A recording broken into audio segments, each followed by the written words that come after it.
Assalamualaikum warahmatullahi wabarakatuh. Alhamdulillah, puji syukur kehadirat Allah Subhanahu wa Ta'ala, yang mana kita dapat berjumpa kembali di channel Adipaku dalam keadaan sehat walafiat. Kedua kalinya, sholawat dan salam semoga Allah limpahkan kepada Nabi kita, Nabi Muhammad SAW, dan semoga kita semua mendapat syafaatnya kelak di yaumul qiyamah. Amin amin ya rabbal alamin. Para audien Adipaku yang dirahmati Allah, marilah kita bersama menyaksikan kajian Gus Baha. Semoga apa yang disampaikan beliau membawa keberkahan dan kemanfaatan untuk kita semua. Tonton hingga akhir supaya tidak menimbulkan kesalahpahaman. Judul tidak bisa mewakili keseluruhan isi video hari ini. Akhir kata, wassalamualaikum warahmatullahi wabarakatuh. Assalamualaikum warahmatullahi wabarakatuh. Bismillahirrahmanirrahim. Sekarang kamu hidup itu apa? Untuk sujud. Sujud itu murah, gampang. Untuk mengenal Allah. Allah itu gampang kita kenal. Karena Allah itu adharu minad dhahir. Adharu dhahir itu Allah. Zat yang begitu jelas. Lah mati itu mau apa? Ya menuju Allah. Hidup menyaksikan Allah, mati menyaksikan Allah. Itu nyaman. Yang menjadi tidak nyaman karena kamu salah bikin status. Hidup untuk menggapai cita-cita, untuk sukses. Tak wong komo yo muni ngono, ngonte yo muni ngono, copet yo muni ngono. Rumangsamu sing men bahagia aku ku ya tok. Rumangsamu sing men duwe akeh ku ya tok. Coba copet kamu tanya, kenapa kamu nyopet? Ingin punya uang banyak. Itu saya kiai tak kok sering dakwah kena opo? Repot to. Ngajape ngono maksudnya. Tapi nak jawab dakwah nyebarno Islam, aku ora dibayar apa-apa. Waras berarti. Sampean sing melarat, ya cita-cita wae duwe dhuwit sing dadekno gampang salat. Lah nek sampean wis betah melarat, tapi kula melarat lah salat teng mriki lancar ya alhamdulillah. Jadi kan gak masalah, kan gak ada akibat apa. Tapi ki aja mikir ngono, gara-gara melarat temu tuk turunan iso wae anakmu sing buruh. Sampeyan ngalami hal yang tidak kamu alami. Lho kan mungkin saja saking kowe melarat terus anakmu sampeyan buruh di Jakarta sing roh sapa? Buruh ning wong sing ora salat. Aja kok mentang-mentang kowe saiki gak ngalami, gak mikir anak, lha iku termasuk harus kamu pikirkan juga. Niki syariat. Kowe kudu mikir apa wal yakhsal ladzina law taraku min khalfihim napa dzurriatan diafan khaufu alaihim. Tetep kudu mbok pikir. Mulane ketika Kanjeng Nabi beja-bejane wong iku sing duwe dhuwit utawa pangkat sing yutahassanu bihi min dini, sing iso nggo bentengi napa agama. Lah anak kowe nglakoni ngono demi anak iku tidak ngurangi zuhud. Bahkan kok Nabi Khidir dadi panitiane anake sampeyan. Iku sing diceritakno ning Ashabul Kahfi ketika ana cah cilik anake wong soleh. Abahe kabundut. Abahe sempat nyimpen emas batangan, keleng-eleng gene. Dadi dhisik ana wong soleh mati nyimpen emas apa? Batangan ora. Mboten niki emas batangan ora, Mas. Disimpen nang tembok. Suatu saat tembok ini badhe rubuh. Konsekuensine nak rubuh mas batangane konangan. Nak konangan dipek wong dolim. Lha ape rubuh ditata Nabi sinten? Khidir. Nabi Musa protes, wong karuan tembok ape rubuh kok mbok tata, padahal penduduk kene iku wonge nakal-nakal. Terus jawab Nabi Khidir seperti wa amal jidaru fakana lihulamaini napa yatimaini fil madinati wa kana tahtahu kanzul lahuma wa kana abuhuma sholihah. Jadi fatwa-fatwa zuhud sing berlebihan wong ra oleh nabung ngomong kosong, tak jamin. Itu ditentang oleh ulama-ulama syariat. Karena di cerita Ashabul Kahfi ini jelas kan, wong soleh nyimpen emas batangan ning tembok demi anake, keberlangsungan kesalehan apa? Anake. Ternyata dipanitiani Nabi Khidir. Supaya emas iki gak jatuh ke tangan-tangan orang zalim. Toh orang ini ketika nyimpen tetap disifati Allah wa kana abuhuma sholihah. Iku nang nunjukno nak wong soleh nabung iku gak ngurangi kesalehan. Tapi rasa mbok mafhum mukhalafah nak ora nabung ora soleh. Innalillahi wa inna ilaihi raji'un. Ora usah ngono, ora usah mbok jero-jero pokoke intine iku ana ayat wong soleh nabung iku gak ngurangi kesalehan. Wa kana abuhuma sholihah. Saiki wong do ora ngalim, sing fatwa zuhud berlebihan nganti wong sawangane duwe dhuwit dosa. Padahal mau dukung awake dhewe, paham nggih? Sing fatwa iku dukung napa? Awake dhewe. Keliru, pokoke barang berlebihan keliru. Lah sing seneng donya berlebihan. Nganti miliaran kun, gak jelas hitungane. Ya nek cara kula sak sedengan misalnya sak rugen mati ya warisan piro kan? 50 juta. Piro? Mesin bubut. Mesin bubut anake cek kangelan. Maksudnya cek kangelan ngerjakno. Nah Mas akare ngedol lho. Mboten sing bener ya Mas utawi ya tabungan lho. Mesin bubut padha karo ngeke penggawean. Mboten kula setuju mbek fatwane Ibnu Khaldun karena berdasar sejarah itu enggak ada nabi kecuali dari keluarga terhormat. Nah terhormat itu tadi terus kata Imam Ghazali sebetulnya tidak harus terhormat kamu jadi presiden atau bupati. Ada adnal mal, ini rungokno tenan. Ada adnal mal atau adnal jah yang yutahassanu bihi min dini supaya bisa menjaga agama. Nah sekarang kalau pertanyaannya gimana Gus kalau globalisasi itu tadi? Jangan-jangan misalnya kalau kita ngobong gereja di Indonesia misalnya, terus masjid yang minoritas di negara lain diobong sebagai balasan perlakuan umat Islam mayoritas di Indonesia, terus gentiran Islam sing minoritas di negara lain ditindak. Itu jangan-jangan kita termasuk sebab dan teori itu juga sah. Wong pangeran yo momo tenan, cara ora pangeran yo kapok tenan mbek teori iku.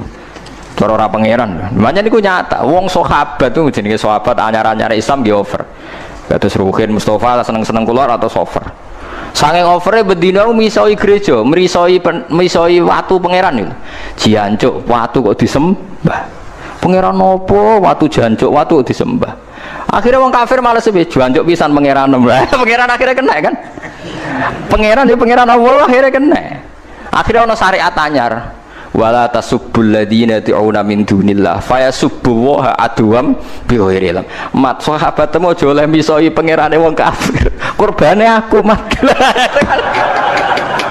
Jadi jangan kira semangat tuh. Misalnya kayak Ruhin itu semangat ngiyakno aku ora ngiyakno kiai liya aku ora damuk kiai akeh. Dadi kabeh melane Nabi nate dawuh la yasubbur rajulu abahu. Wong jogeman misoi bapake. Sampai Nabi dibantah ya Rasulullah wahal ya subur rojulu abahu mosok tiang misoi bapak piyambak. Terus Nabi jawab ya subu abar rojuli faya subur rojulu abahu ya misoi bapak wong akhirnya bapak dekne dipisoi ya mau misoi pangerane wong akhirnya pangeranem dipisoi lah pangeranem ku sapa ora Allah kan. Nah sistem global itu ya teori itu ya mungkin. Jadi kalau Anda berbuat baik sama agama lain, mungkin agama lain berbuat baik sama kita. Di negara yang saudara kita minoritas, kayak di Bosnia, di Rohingya, di Phuket, di macam-macam di Mindanao, mungkin bahkan di Amerika. Wong kendel ning Pulau Jawa perlu ditakoki, kowe kendel mergo mayoritas apa mergi yo? Mergo jihad. Sama tak ceritani ini kisah nyata kula ndek kanca khusuk era karuan. Nek ana ora salat giyeding era karuan. Islam apa Islam ra gelem salat ngene. Suatu saat dek niku uripe era karu-karuan akhirnya pindah ning Irian Jaya. Ning daerah mayoritas Kristen. Bareng kenalan kabeh jenenge martune sapa Kristen-Kristen. Suatu saat kenalan mbek wong jenenge Kristen Abdullah alhamdulillah padahal wonge ora salat. Mergo buta tenan, butuhe ketemu Islam ra salat tak elas, penting apa? Islam. Terus dia ini sadar bener jenengan Gus, kalau gedeng wong rasolat itu mergo ning Jawa Gus, bareng ning Sumatera, ning di daerah Irian, gak iso gedeng. Gue gedeng wong rasolat tak ning Jawa, jajal kisah manggon Amerika, ketemu wong asal podo Islam ya wis meneng. Lah iya artinya hukumnya wong gak ternyata ada ruang dan apa waktu. Ya kok gue darani bojo mayu mergo ora tau metu. Kayak ngono. Soreng metu mesti tak ngerti kan waduh.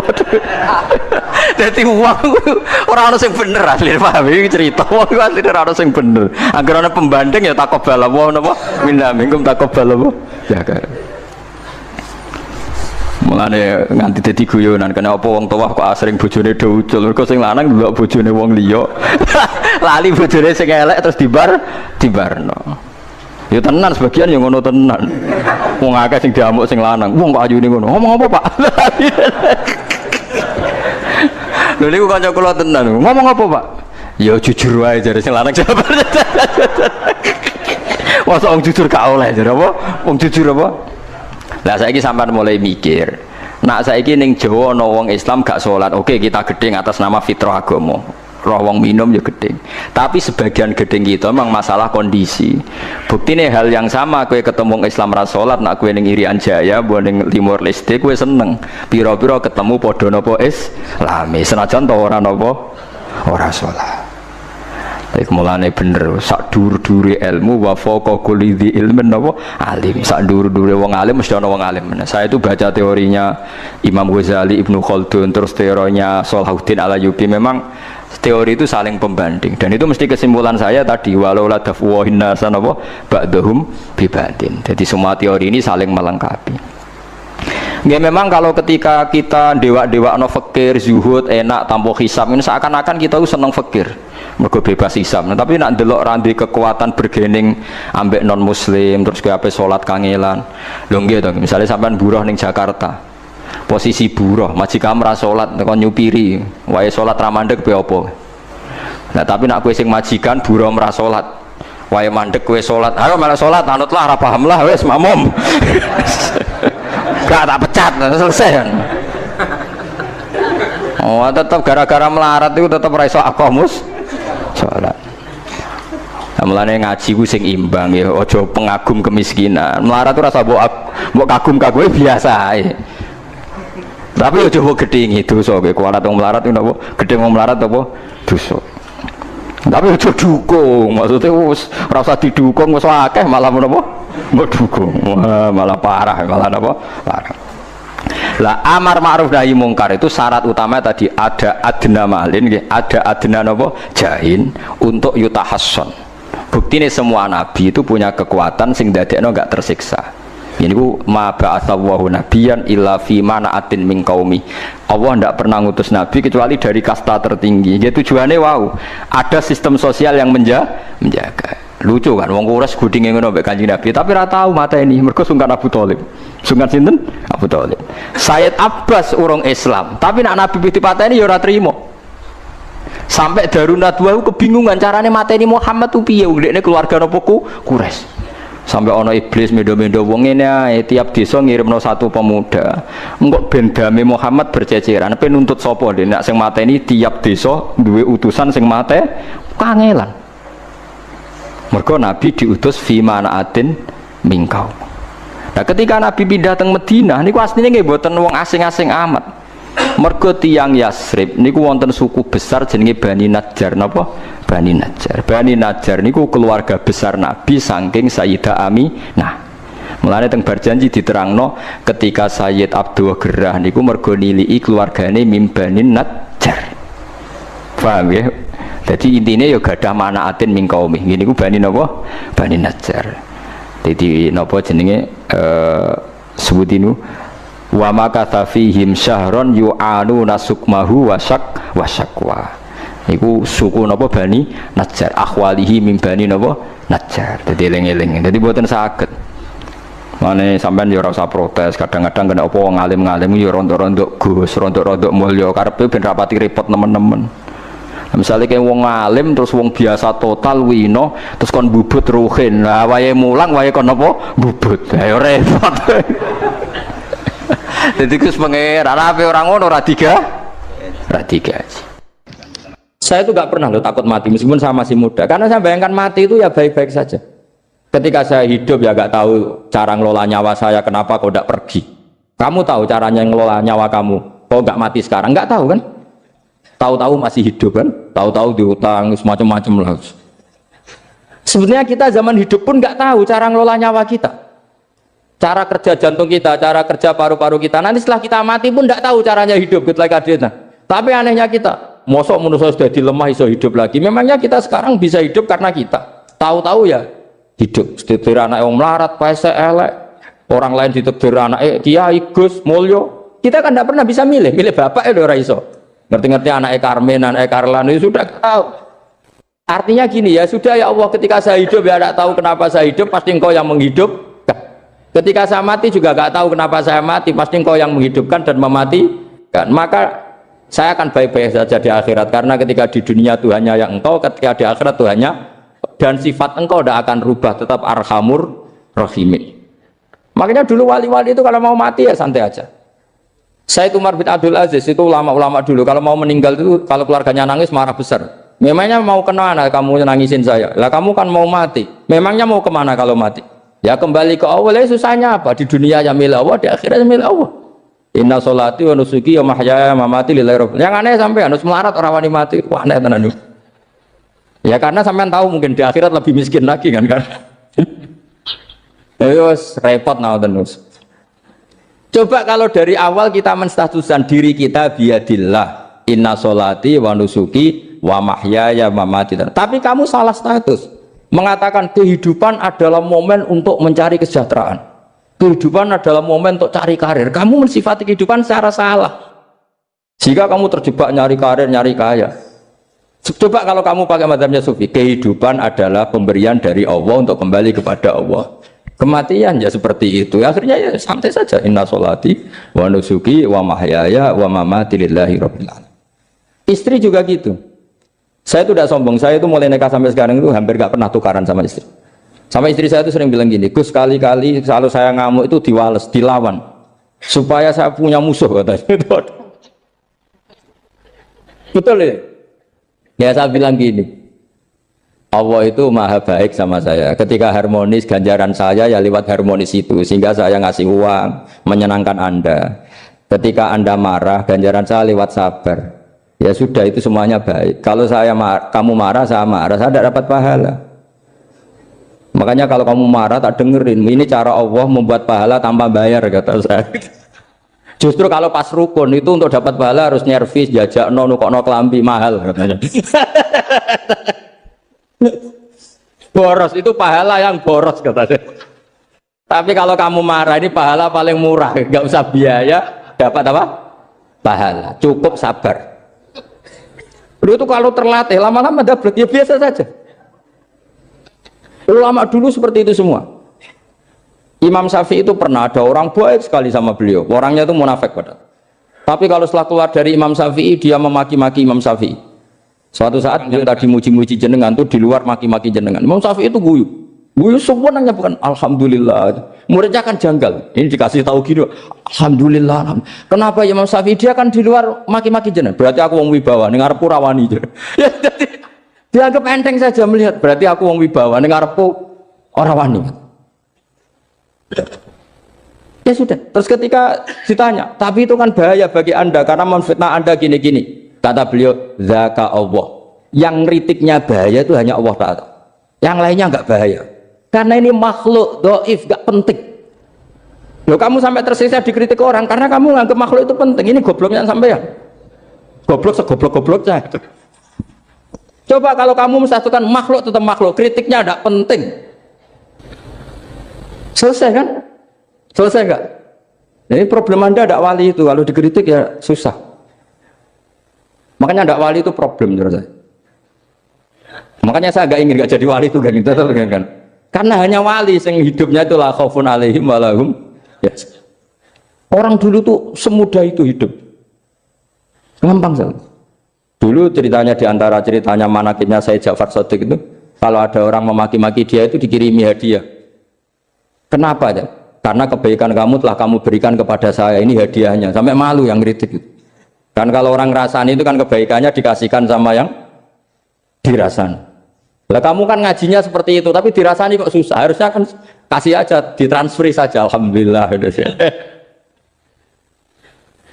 Ya karena kita salah menamain tadi. Sing rasani pembenci, pembenci itu bahaya. Sehingga kamu mereaksi secara serius. Coba kalau kamu pakai hukumnya Allah dan Rasul, pembenci itu pemberi kebaikan. Istri marah adalah pemberi kebaikan. Ada yang berani mulai meraktekannya? Latih begitu terus, insya Allah nanti hidup kamu barokah. Itu disebut wa'allama adamal asma. Dan itu yang diajarkan Rasulullah. Rasulullah itu kalau ngajarkan hidup itu gampang sekali. Allahumma ja'alil hayata ziyadatan li fi kulli khairin wal mauta rohatan li min kulli syarrin. Jadi kalau kita hidup anggap saja peluang untuk nambah kebaikan. Kalau kita mati anggap saja akhir dari semua potensi kejahatan kita. Anda sekarang mungkin tidak zina tapi potensi zina. Anda sekarang tidak korupsi, potensi korupsi. Anda sekarang tidak selingkuh, tetap potensi selingkuh. Lah, anggap saja kalau mati berarti akhir dari segala potensi itu. Alhamdulillah. Makanya saya tuh nggak pernah takut mati. Karena saya misalnya saat mati ya saya nanti akan bilang, ya Allah, ini sudah mau mati berarti mau akhir dari segala potensi keburukan saya. Alhamdulillah. Makanya itu ulama-ulama dulu kalau ada preman mati, saya guys, tonggone ra gelem muni saya. Walau preman kurang ajar, saya guys, tonggone tetap ra gelem muni saya. Padahal kiai ini muni, saya guys pun mati pun mboten sakit macam-macam niki pasti. Karena dia dengan mati berarti rohatan mengkuli syarrin, keburukannya tidak terulang lah. Lah keburukan nggak terulang lagi itu saya apa buruk? Saya. Makanya kiainya minta saya ge niki, tonggone cek menengahin. Saya ge menengahin. Makanya suatu saat kalau ada gitu kamu harus bilang apa? Saya pun buatan jahat malih pun mati. Jadi kayak apa coba? Coba sekali-kali statuskan kalau al hayat adalah ziyadatan lana fi kulli khairin. Al maut adalah rohatan lana min kulli, sehingga kita hidup ya happy, mati juga happy, gak masalah. Terus kalau misalnya mendingin, tapi anak bojoku piye? Memang selama hidup anak bojomu bahagia. Petoke ya tambah musibah ya, Cok. Malah sombong lagi kamu, seakan-akan kamu Tuhan yang bisa mensejahterakan manusia. Wong isih urip kok bojomu wis ndonga muga-muga nang mati malah. Karena gak jelas termasuk dosane jenengan sedanten niku senengane cerita Nabi Adam. Nabi Adam mbok critakno dosane, mulane do kualat. Wong nyeritakno bapake kok nyeritakno napa? Dosane. Mulane kata kiai kualat, wong bapake kok diler-ler napa? Dosane. Mulane nak cerita Nabi Adam niki kedah sempurna. Terus niki kula cicil juz tunggal napa wa 'allama Adamal napa?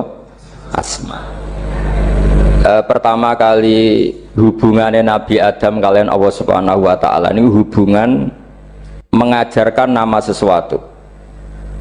Jadi sampean jangan pakai teori modern bahwa apa artinya sebuah nama. Nama itu penting sekali.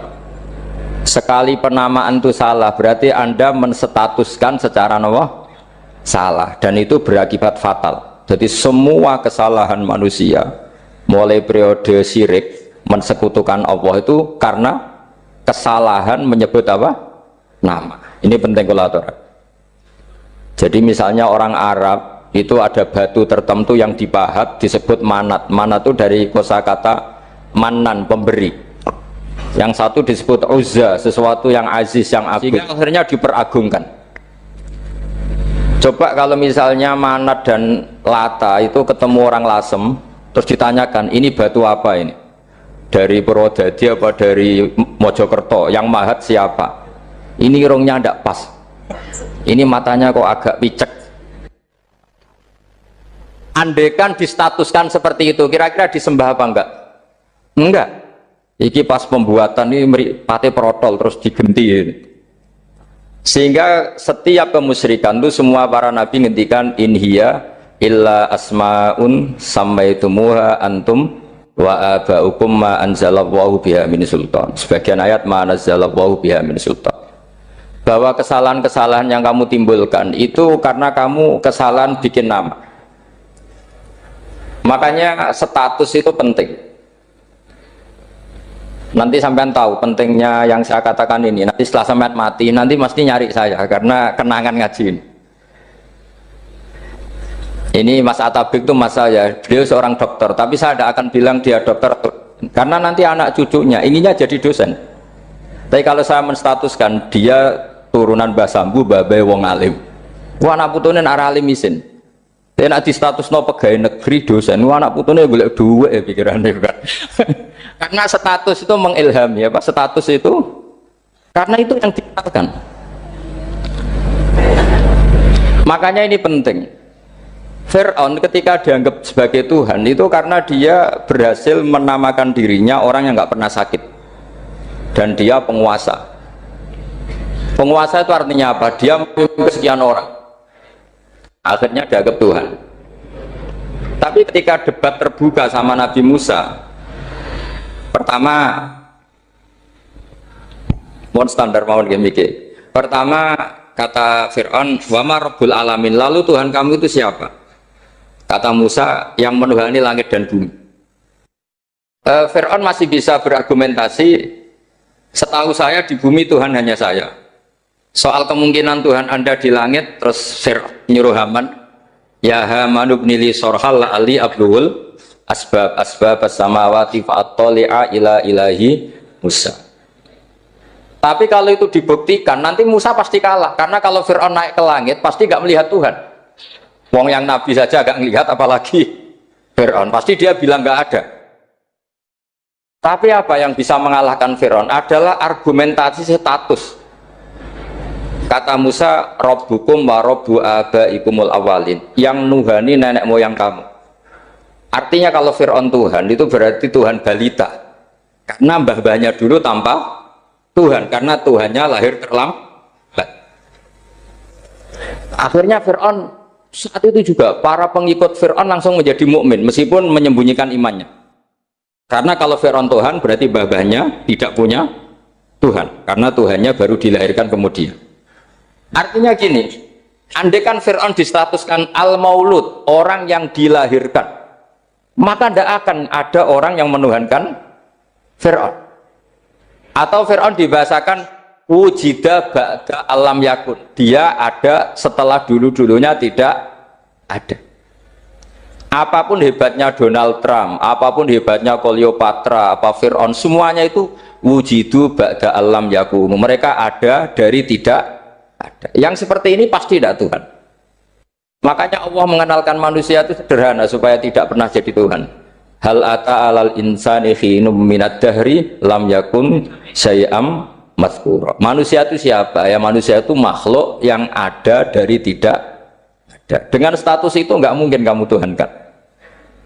Ini penting saya utarakan. Jadi buah gerakan Allah itu pasti dimulai salah penamaan.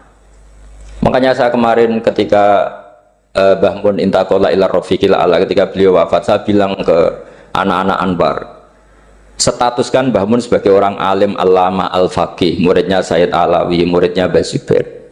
Sekali Anda menstatuskan beliau orang besar, tepaan santri sing mau luhur kepengin ditiru besar itu. Nah, niru besar itu terus ono santri mau ita itu tok ngerasa gede repot. Sama, makanya saya nggak pernah. Sebenarnya saya tahu, Mas Atabik ini mas saya itu dosen saya tahu, tapi saya tidak pernah ngomong dosen. Oh, anak-anak era menjadi wong alim, menjadi dosen malah langsung mati wong alim, malah celok mana itu. Jadi karena salah status itu nanti panjang, akibatnya itu panjang. Makanya saya itu sebetulnya ya risih dikatakan Gus Bak itu orang alim, sebenarnya risih. Tapi saya seneng saja. Sing seneng benir walime, sing hasut takjak kompetisi. Jadi nikmati ya. Jadi sing seneng benir walime, sing seneng itu hasut takjak kompetisi, takjak maca tafsir, naram riang ya. Mongko paling maca primbon mek terjemah. Ini penting, jadi itu yang disebut wa'allama adamal. Makanya Allah itu mengkritik semua kesalahan manusia dimulai dari salah penamaan. Makanya saya kemarin Pak Pilpres sering bilang, kalau presidennya ini maslahat, kalau enggak ini enggak maslahat. Mana ada kemaslahatan ditentukan hanya oleh seorang presiden? Itu tauhid kita di mana? Memang kita secara syariat harus milih sesuai istihad kita, tapi tidak usah dong menggantungkan kesejahteraan sama seorang makhluk, itu tidak boleh. Secara tauhid nggak boleh. Makanya ini penting sekali. Jadi nggak boleh orang salah nama. Kita tetap memilih presiden, milih kiai, milih siapa saja, tapi tidak boleh menstatuskan manusia sama dengan status Tuhan. Itu bahaya sekali dalam ilmu tauhid. Saya teruskan ya. Nah ini sekaligus latihan tauhid sama latihan tafsir ya. Sampun nggih. Kula terusno malih. Mun santai mawon. Kula ki ikhlas ora ngarah gelo santai mawon. Wong umpama ora sida ngaji ora gelo apa meneh trimo mik rusak. Ndak, karena saya itu insya Allah ndak akan pernah salah nama. Saya punya cerita ya, tentang nama itu. Ketika seseorang baik sama tetangga, itu kalau sampean seorang mukmin yang mukhlis, mukmin yang ikhlas, pasti ya karena diperintah Allah. Saya ngajar seperti ini karena diperintah Allah. Baik sama pernah sepuh karena saya turunan Mbah Sambu, ya karena menghormati Mbah Sambu. Itu bagus. Sehingga dulu itu ada ulama, saya berkali-kali cerita, ada ulama punya tetangga itu berdua anak muda. Ya Ahmad, silahkan ke rumah saya. Datang. Setelah datang ke rumah pemuda tadi, kata pemuda tadi, ya Ahmad silahkan kembali, saya tidak butuh kamu. Kembali Imam Ahmad, dan santai saja. Setelah kembali sekian menit dipanggil lagi, ya Ahmad saya jadi butuh kamu, datang ke rumah saya. Datang lagi. Setelah datang, saya tidak butuh kamu, silahkan pulang. Pulang sampai 3 kali. Itu Imam Ahmad senangnya bukan main, kelihatan ceria, senang. Lama-lama muda ini tanya, ya Ahmad kenapa anda tidak tersinggung, bukankah itu menyakitkan? Enggak, kata saya. Tapi saya akan menyebalkan. Enggak, kata saya. Kata Imam Ahmad, kenapa aja? Saya ini diperintah sama Allah, kan apik mbek tangga. Dadi nek mbok udang ya teko, mbok kon mulai ya mulai. Alhamdulillah iso nglakoni perintahe Allah. Dadi aku ora ono hubungane mbek kowe. Sehingga orang itu gak bisa didikte oleh di sekelilingnya karena ya hubungannya langsung sama Allah Subhanahu wa Ta'ala. Jadi dulu itu orang jadi wali itu segampang itu. Kalau kamu kan enggak, hukum tentang tetangga itu kamu kayak orang kapitalis, kayak orang komunis, pakai teori sosial. Nak diapik yo apik, dielek yo elek. Itu kan pikiran PKI. Artinya satu perilaku sosial didikte oleh makhluk itu perilaku orang mukmin atau orang PKI. Itu orang PKI. Kalau orang mukmin ya mangkana yu'minu billahi wal yaumil akhir fal yukrim jarahu, kita baik sama tetangga karena diperintah Allah, sehingga kecewa ada kecewa ya santai saja. Imam Ahmad katanya, kenapa engkau tetap ceria? Aku ora urusan mbek kowe, urusanku mbek pangeran. Pangeran ngutus sampai mbek tonggo.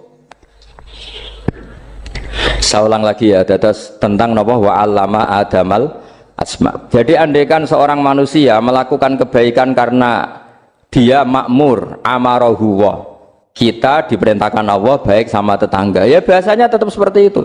Kita diperintahkan Allah baik sama, sehingga ketika ngalami kayak yang dialami Imam Ahmad, kita santai saja. Ketika kita datang bi amrillah, ketika kembali ya bi amrillah, sehingga ya sudah kita dapat pahala. Tapi kalau kamu kedikte secara sosial, maka kamu akan menjadi orang murahan, yaitu seorang ulama didikte oleh anak muda yang kampungan. Justru kita kalah kan, kita kampungan sekali karena kita ulama senengnya kalau disenengkan orang, mangkelnya kalau dimangkelkan orang. Artinya apa? Kamu didikte makhluk. Itu kerennya di mana coba?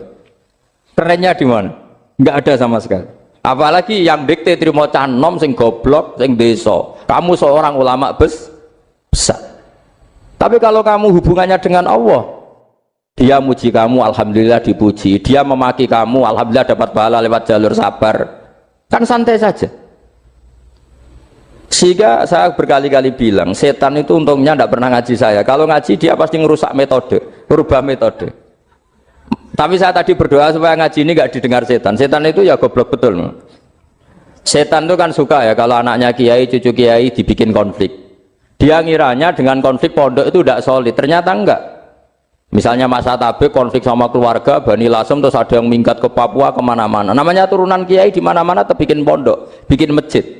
Yang dulu masjid hanya ada di Lasem, barokahnya tukaran ada di mana-mana. Lah itu namanya setan, salah perhitungan apa? Makanya gobloknya dia itu udah ngaji saya. Kalau ngaji tak kasih tahu, itu bahaya itu. Bikin kiai konflik itu bahaya. Iya betul. Islam ada di Indonesia itu ya barokahnya konfliknya sahabat.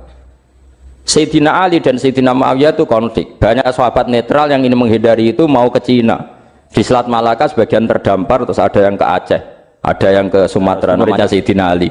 Makanya awal Islam di Indonesia dimulai Syekh Yusuf Baros itu. Kalau Timur Tengah nggak ada tukaran tuh tidak ada, Islam menyebar kemana-mana. Nah setan ngiranya kalau sahabat tukaran itu nanti kacau. Ternyata enggak, malah Islam menyebar kemana-mana, barokahnya tukaran. Dulu Solo karena konflik ya banyak ulama yang ke Lasem kemana-mana gara-gara Solo gak kondusif.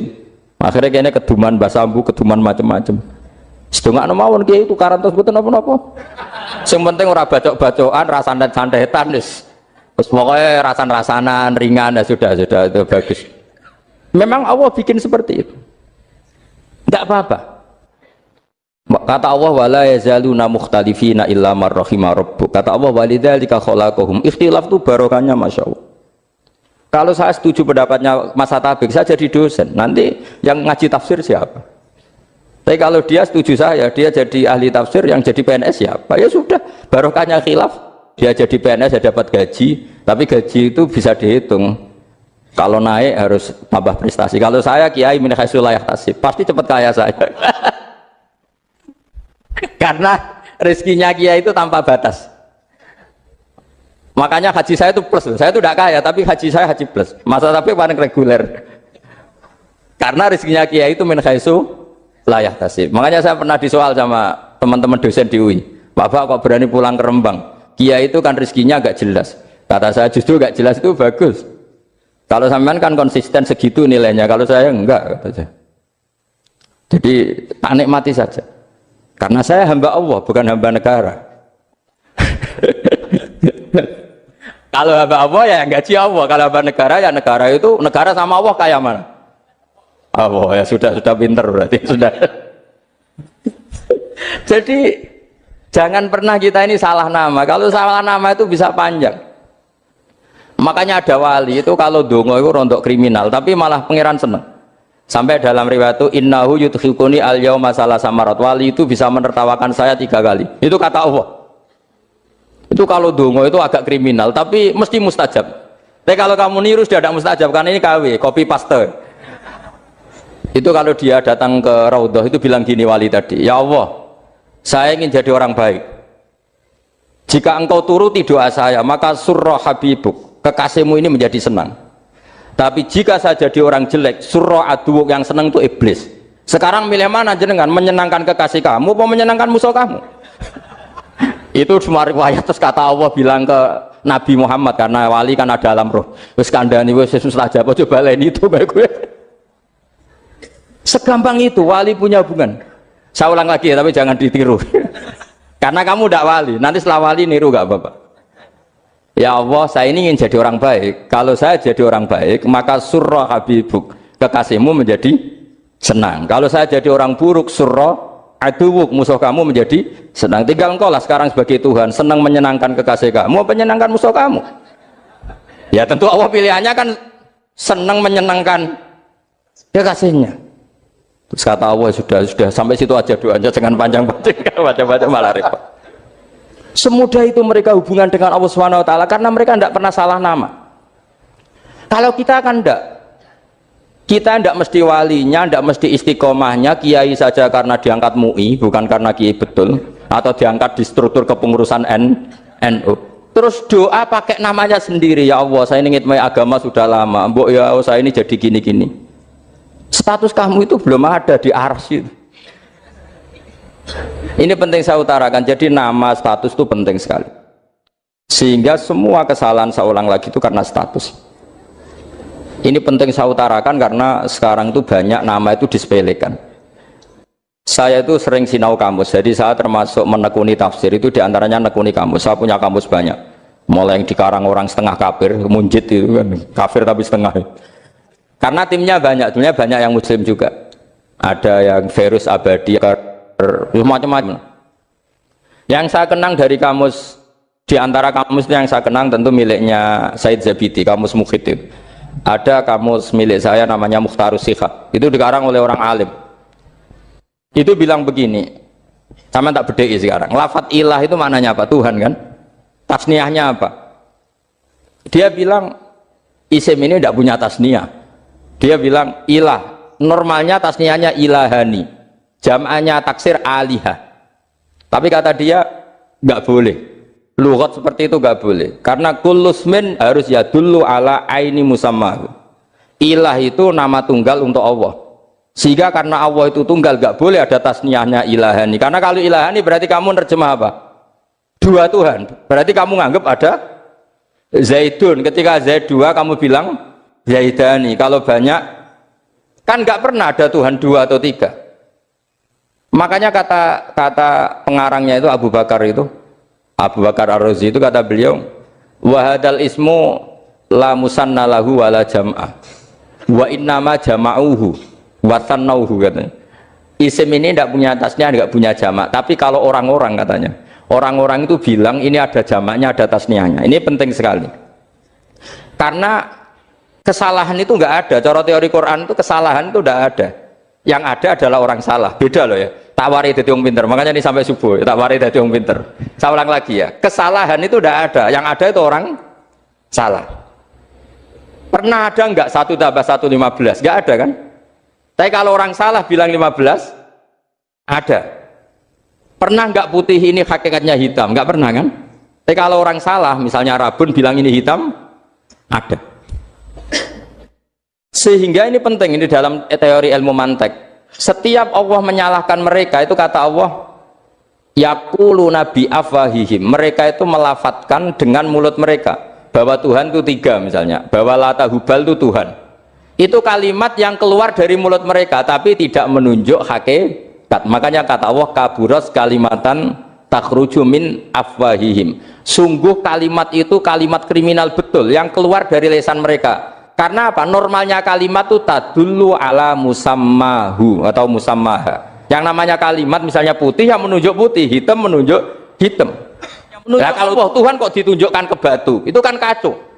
Tuhan kamu siapa? Hubal, itu batu apa Tuhan? Batu. Tuhan kamu siapa? Yesus. Yesus itu manusia apa Tuhan? Manusia. Makanya kata Allah, kaburos kalimatan takhruju min, mesti itu ayat iyaquluna illa kadiba. Ini penting saya utarakan. Jadi makanya kesalahan itu tidak ada, yang ada itu orang salah. Makanya kata Allah, ja'al haqqu wa zahaqal batil. Kalau ada hak pasti batil itu hilang. Tapi orang yang meyakini kebatilan banyak, tapi kebatilan itu tidak ada. Pernah ada enggak 1 tambah 1 15? Enggak pernah ada kan? Tapi kalau orang bilang itu ada. Ini penting saya utarakan. Makanya kamu jangan janggal. Kata Allah, ja'al haqqu wa zahaqal batil. Ternyata sekarang kebatilan ada di mana-mana. Barang batil itu enggak pernah ada. Yang ada pelakunya. Misalnya nyon sewu, misalnya gini, zina itu mengenakkan apa enggak? Kata orang yang ahli nafsu mengenakkan, tapi hakikatnya tidak pernah mengenakkan. Sekarang tanyakan yang pernah melakukan itu, yang terhantui dosa oleh itu, hakikatnya menyakitkan apa mengenakkan? Menyakitkan. Tapi yang bilang mengenakkan ada, tapi hakikatnya tetap menyakitkan. Nah, semua kesalahan manusia itu dimulai cara membahasakan. Mengambil uang negara, korupsi, itu kata yang baru keturutan nafsu nih, enak punya uang banyak, mengenakkan. Tapi kata yang sudah ketangkep, menyakitkan. Nah, faktanya korupsi itu dihisap sampai akhirat, statusnya itu menyakitkan apa mengenakkan? Menyakitkan. Andai kan orang menstatuskan korupsi menyakitkan, maka akan menjauhi korupsi. Makanya semua kesalahan itu dimulai dari salah memberi nama. Ini penting saya utarakan supaya kamu kalau menafsirkan Quran itu nanti terus benar. Makanya setiap kesalahan kata Allah apa? Kaburas kalimatan takhruju min afwai. Nah, kalau kalimat itu nyata kata Allah, kalimatu haqqin aliyana hya wa aliyana mut wa aliyana nubas. Atau katanya istilah pangeran dzalika bi anna Allah wal haqqu wa nama yaduna min dunihi wal batil. Nanti terus urut, sampean baca Quran nanti bisa kayak saya, urut, konsisten. Yaitu tadi. Misalnya Fir'aun itu orang pakai status yang diajarkan Allah ke kita. Fir'aun adalah wujida ba'da alam yakun. Fir'aun adalah makhluk yang sekarang ada, tapi dulu-dulunya tidak ada. Padahal sebelum ada Fir'aun sudah ada bumi, ada langit, ada matahari. Sebelum ada Yesus, ada Isa, sudah ada bumi, ada matahari. Artinya apa? Zaman langit bumi ada, penyebabnya Isa apa enggak? Enggak kan? Karena dia ada setelah adanya langit dan bumi. Fir'aun juga gitu, Yesus juga gitu, semuanya begitu. Makanya Allah mengajari kita apa? Hal ata alal insani hinum minad dahri lam yakun syai'am madhkura. Katakan manusia itu siapa? Manusia adalah makhluk wujud yang dulu tidak ada. Sekarang banyak enggak orang yang sudah kaya sebelum Pak Jokowi jadi presiden, sebelum Pak SBY jadi presiden, sebelum Pak Karno jadi presiden? Banyak enggak yang sudah kaya sebelum? Banyak kan? Artinya yang mengkayakan itu presiden Pak Allah. Sekarang kamu miskin, kamu nggak bisa nyalahkan Pak Jokowi. Sebelum Pak Jokowi presiden kamu sudah miskin. Ya, artinya yang memiskinkan itu presiden apa takdir? Takdir. Makanya wa anna ila rabbikal muntaha wa annahu adhaka wa abka wa annahu amata wa ahya wa annahu khalaqaz zawjaini dzakara wal unsa. Jadi kita miskin ya karena kehendak Allah, kita kaya kan semua itu karena Allah. Tapi kita terjebak hukum modern. Nak presiden iki sejahtera, anak iki ora. Ya mungkin secara bahasa syariat mungkin ada benarnya, tapi kita ini kan dilatih ilmu hakikat. Tak ulang malam 13 Dzulhijjah masuk ilmu cek syariat tok. Kok gak pinter-pinter buang cek gobloke kan gitu. Kenapa nama itu penting? Begini. Alam yang dipakai Quran, alam itu nama ya, alam mangkul. Semua alam. Wah nanti subuh tak jamin pinter nih. Tapi saya tetap mau setengah jam. Karena saya tahu sampai subuh pun kira-kira ya tidak pinter, jadi ya setengah jam. Jadi nanti kalau kamu ditanya, kenapa tidak pinter? Mari Gus Bak mulangnya mau setengah jam. Punya alasan. Kalau sampai subuh kok gak pinter kan? Goblok banget nanti subuh orang pinter. Ya nak orang-orang bilang gitu. Lah anak saya ngomongin, oh mesti salah metode, gurune yang salah. Diulang orang pinter-pinter mesti salah sih mulang gitu. Malah repot lagi nanti. Saya beri satu teori bahwa nama itu penting. Rasulullah itu pernah guyon gini, ini guyon betul ada di hadis Sahih, ada di juz 3 di kitab Bukhari. Allah itu kalau ingin bully, Allah itu suka bully, suka goda orang. Kalau ingin bully orang kafir itu menamakan kekasihnya namanya Muhammad. Makanya Nabi pernah guyon. Ala ta'jabuna kaifa yasrifu wa an lisatma quraisin wa la'nahu. Kenapa Anda nggak pernah berpikir bahwa Allah begitu mencintai saya sampai bikin nama untuk saya itu nama yang membingungkan semua orang kafir? Karena kalau Abu Jahal nyari Muhammad mana itu, kalau kamu tahu bahasa Arab berarti artinya kan orang terpuji mana. Padahal Abu Jahal itu menghindari kata orang terpuji. Jadi bingung dia. Muhammad kamu janjo, coba kamu terjemah. Wahai orang terpuji kamu, itu kan kado semua. Makanya Allah itu suka bully. Jadi kata Nabi Muhammad, kamu tahu betapa Allah itu mencintai saya dan bikin bingung orang-orang yang menghujat saya. Karena mereka kalau menghujat saya tetap menamai Muhammad. Itu coba kalau kamu tahu bahasa Arab, mana Muhammad orang yang berarti kira-kira kalau Abu Jahal misal itu jancok kamu Muhammad. Berarti artinya apa? Wahai orang terpuji, kamu jancok. Ini kalimat yang kacau kan?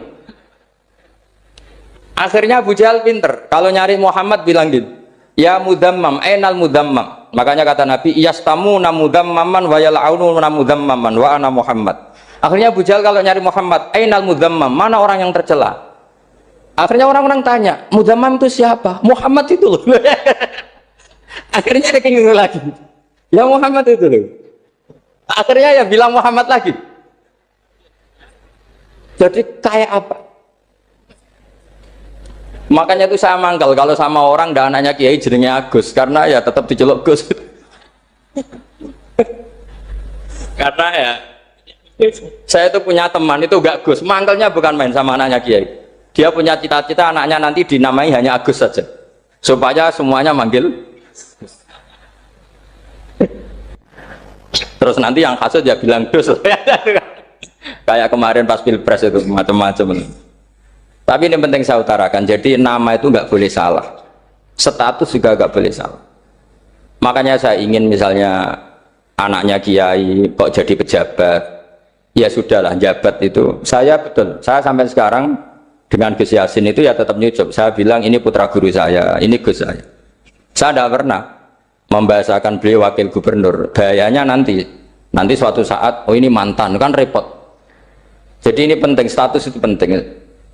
Orang sekali salah status itu bahaya, ke depan itu bahaya sekali. Karena tadi saya bilang, tadi misalnya banyak kan anaknya orang-orang alim alamah, terus anak cucunya jadi dosen atau jadi doktor gitu. Terus ini yang jadi status. Nggak boleh seperti itu. Ya sudah, dokter secara akademik, dia jadi PNS karena kestatusan itu, tapi di keluarga tetap saja status alimnya saja. Atau mudawimul khairi, mudawimut tahajud, mudawimu apalah, ini selalu tahajud, ini selalu deres, ini selalu ibadah, sehingga anak cucu kita ya kenangannya itu. Anak-anak saya meskipun kecil itu jamaah terus, karena ya saya selalu jamaah. Dan saya melihat kalau anak saya tanya, Pak kenapa bapak sholat terus, ya saya bilang sepantasnya jadi manusia sujud, cuma selama melok dudunya melok nganggo pangeran dibayari ya ora gelem. Kata saya gitu, wong nganggo wong ya bayar, lagi nganggo bumine pengiran ra bayar wis anggap aja sujud itu bayar, kata saya gitu. Sehingga merasa sujud itu satu identitas. Ini penting saya utarakan karena tadi saya betul-betul mengenang istilah Allah wa 'allama adamal asma. Semua kesalahan itu kata para nabi in hiya illa asma'un samaitumuha antum ba'atau. Kita membahasakan misalnya Presiden Amerika orang terkuat di dunia. Bagaimana mungkin orang terkuat kemudian agak mangan sedino lemes? Hebatnya ning ndi? Iku nak pas mules wetenge nak agak ngising ya lemes. Hebatnya apa? Makanya Allah ketika menerangkan Isa itu tidak Tuhan, itu Allah sederhana cara ngendikan. Karena yakulani to amal masih ibnu Maryam illa rasul. Qad khalas min qablihir rusul. Wa ummuhu siddiqah kana yakulani to'a. Artinya kalau Isa itu tidak mangan ya lemes. Nak keluarkan ya kudu ngising. Lah terus mbok sembah itu terus piye? Jadi gak kebayang seorang Tuhan kemudian kalau gak makan tuh lemes. Berarti statusnya Isa apa? Orang yang lemes kalau tidak makan. Terus kamu Tuhan kak? Aneh gak? Aneh. Jadi andaikan manusia dengan status yang diterapkan Allah, yang distatuskan Allah, itu pasti tidak ada yang salah. Karena yakulanit, ini saya cicil juz 1, wa allama adamal asma.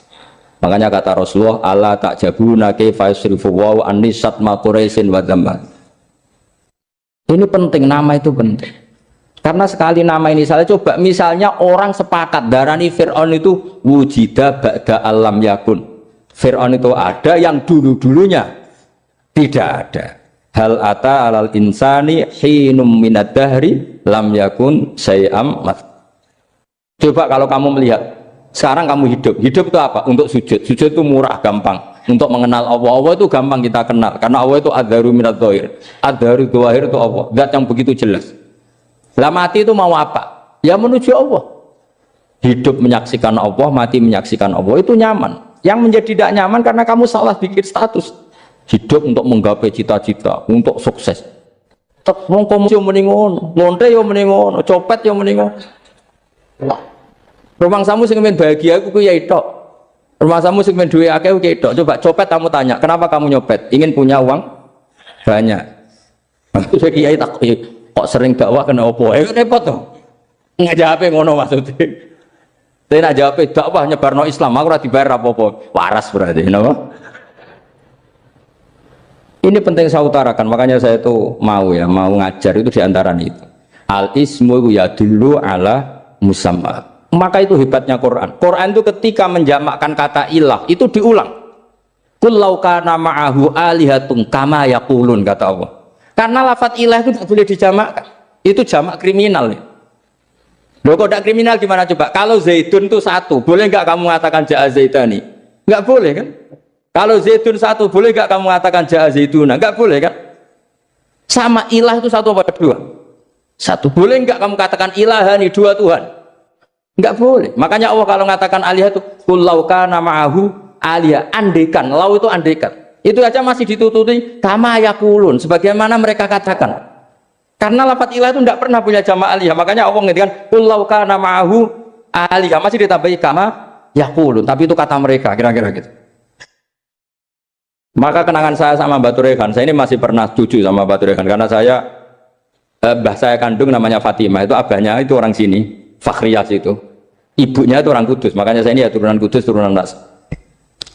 Itu kalau Batu Rehan, kalau hari kematian Yesus, itu kan ditulis hari wafatnya Yesus. Batu Rehan kan tentu meyakini Yesus itu Isa itu tidak mati tapi makanya di kalender Kudus sampai lihat itu kan, matinya Sibah Isa kan ada dalam kurung Sibah Isa, jadi yang mati itu Sibah Isa.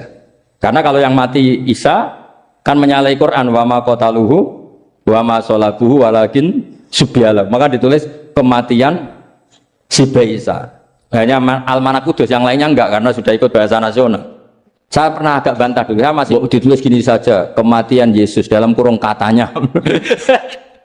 Karena saya ini teori Quran itu kalau ada bahasa salah itu diulang. Qul law kana ma'ahu alihatun kama yaqul. Karena nggak benar, jamak alihah itu tidak benar. Bagaimana mungkin sesuatu yang satu dijamakkan? Coba kamu bisa mengatakan Zaiduna karena Zaidnya banyak. Kamu punya tamu rojulun, kalau orang banyak rijalun. Kamu melihat satu masjid, masjidun. Kalau masjid banyak, masjid. Masalahnya Tuhan itu tidak pernah banyak, mau satu. Makanya itu hebatnya kamus-kamus yang dikarang orang alim. Bahas tasnianya ilahun itu lam yujad katanya.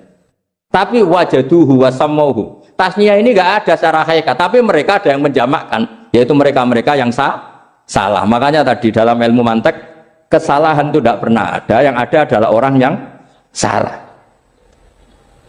Paham? Jadi kesalahan itu tidak pernah ada. Yang ada adalah orang yang 1 tambah 1 pasti 2. Nggak mungkin 4. 4 nggak ada, 5 nggak ada. Tapi orang jawab salah, banyak. Nah, itu namanya ilmu. Ya, makanya yang namanya ismu itu mesti ya dulu ala musamma. Andai kan orang mengatakan Lata Uzza, ini batu yang dipahat oleh si A. Dulu pesennya di Muntilan, batunya dari Mojokerto. Dulu pas bikin tangannya protol terus disemen, dilakban. Bisa nggak jadi Tuhan kalau dengan status seperti itu? Fir'aun misalnya, dulu nggak ada, lahir ngompolan, tahu retoretan, ciliknya malah tahu tipes. Terus tua-tua jadi pangeran, aneh nggak tuh? Saya ada bosan-bosan cerita ini karena ini khazanah kita. Di kitab Nailul Ma'mul itu, di kitab Usul Fikih. Saya berkali-kali cerita ini karena ini untuk menunjukkan bahwa Quran itu liqaumi ya'qilun, liqaumi yatafakkarun. Ada seorang kiai, seorang ustadz, kiai dulu itu emang orang soleh, alim terus jadi kiai. Kalau kiai sekarang tuh macam-macam, nganggur terus ingin jadi kiai, terus daftar gitu. Ada lowongan di yayasan masuk ingin jadi ustadz, karena dengar ada gajinya. Dulu tuh ada seperti itu, udah. Makanya dulu itu kalau ustadz kiai pasti soleh karena dia alim terus ingin orang lain tuh mendapat ilmunya. Kalau sekarang nggak ada yayasan sehat, guru gajinya sekian. Yang nggak ingin jadi ustadz tuh daftar karena ada gaji. Apalagi ada kabar, ada gaji, ada mes, ada wah yang daftar banyak. Tapi mentalnya ada kiai sebetulnya. Ya kalau sampean tanya itu baik dah Gus, ya setengah baik. Ya maksudnya setengah baik, ya ada baik ngajar itu kan baik. Tapi setengah saja karena motifnya itu nyari gaji, bukan ingin mencerdaskan umatnya Rasulullah SAW. Itu Imam Amudi itu guru matematika. Saya nggak bosan-bosan cerita ini, guru matematika. Muridnya sampai takut, ini masuk surga ndak? Kiai kok ndak ngajarin istighosa atau tahlil, malah ngajarin apa? Matematika. Beliau meninggal, terus muridnya tanya, ma fa'alallahu bik, kira-kira gitu. Apa yang dilakukan Allah? Allah nyambut Anda gimana? Terus kata Imam Amudi, bagus saya disuruh ngajar malaikat. Karena malaikat kan tidak pernah kayak anak beki gini ngaji gini. Malaikat itu tidak pernah ngaji, dia iman saja karena tahu surga, tahu neraka, terus iman gitu aja. Jadi imannya malaikat tuh nggak keren kita. Imannya loh ya. Loh itu yang ngendikan Nabi loh, tidak saya. Nabi pernah tanya sama sahabat, iman yang paling keren siapa? Jawabannya sahabat malaikat. Ya enggak, karuan malaikat iman. Dia yang tahu surga neraka, tahu segalanya, masa ada imannya? Pasti iman lah katanya. Terus ya para sahabat engkau iman ya wajar kan menangi saya, nemuin saya. Yang hebat orang-orang yang tidak melihat saya, tidak saya didik tapi tetap iman. Karena dididik akal, ya tadi dididik Quran, apa dididik Quran. Sama siapa? Teks bahasa Arabnya masang. Terus Imam Amudi kata Allah, suruh dia ngajarin para malaikat cara menemukan saya. Malaikat dikumpulin, terus Imam Amudi disuruh ngajar. Sama singkat kata-katanya Allah di mimpi itu. Istadilla ala wahdaniyati. Bihadrati malaikati. Tolong ajarkan cara menemukan saya padahal Anda ini manusia yang tidak melihat saya. Anda di Jakarta kan melihatnya gedung-gedung. Paling jadi khayal, terus nikmat lah, Anda ikut punya tapi ikut nikmati. Orang desa-desa kalau ke Jakarta itu pokrol. Wah di Jakarta itu gedungnya tinggi-tinggi, tidak kayak kampung sini. Udah ikut punya, ikut bangga. Di Jakarta orangnya cantik-cantik, tidak kayak orang sini. Padahal dia ya dapat orang cantik gitu. Jadi Allah itu saking pinternya, miskin-miskinnya bisa berkhayal dan bahagia. Nah, itu alhamdulillah betul. Akhirnya itu apa ini anak-anak begini saya tak niati ngajar standar anak-anak akademik. Terus pertama yang diajarkan hanya bilang gini, sama siapa teknya? Ya malaikat wahi para malaikat. Terus beliau bilang, nisbatus naini wassalasah ila mala nihayata lahu nisbatul far'i ilal asli. Angka itu jumlahnya berapapun 2, 3 sampai triliunan. Semuanya itu nisbatul far'i ilal asli. Binisbat ilal wahid nisbatul far'i ilal asli. Angka 2 ya cabangnya 1, 3 ya cabangnya 1, 1 triliun ya cabangnya 1. Tetap yang asal usul adalah angka 1. Itu nangis semua malaikat. Coro Jawa itu mandekman kue iman kaya imanku. Makanya imannya umatur Rasulullah Shallallahu Alaihi Wasallam itu PD-nya yakinnya kayak imannya malaikat. Kalau Tuhan itu satu, karena angka nggak bisa dimulai kecuali dengan angka satu. Makanya nisbatus naini wassalasah ila mala nihayatalahu iku nisbatul far'i ilal asli. Semuanya itu nisbatnya cabang ke induk. Berarti semua alam raya ini tetap asal usulnya satu, yaitu qul huwallahu ahad. Nah, itu namanya akal. Umatnya Rasulullah itu ditinggali mukjizat akal lewat panduan Quran, sehingga meskipun kita tidak menangi Rasulullah, tidak menangi sahabat, kita tidak tahu malaikat Jibril, tapi cara iman kita ini tidak kalah keren. Yakin hakul, yakin. Terus kedua, gambar. Kamu gambar rumah, gambar hewan, gambar apa saja, mesti dimulai satu titik. Entah gambar kamu bagus, entah jelek, tetap dimulai satu titik. Nah, titik ini namanya nuktotul wujud. Semua alam raya dimulai dari satu titik, yaitu nuktotil wujud. Makanya Quran dimulai bismillah, dan bismillah itu dipilih sama Allah pakai pertama ba itu ada titik. Itu kata semua ulama.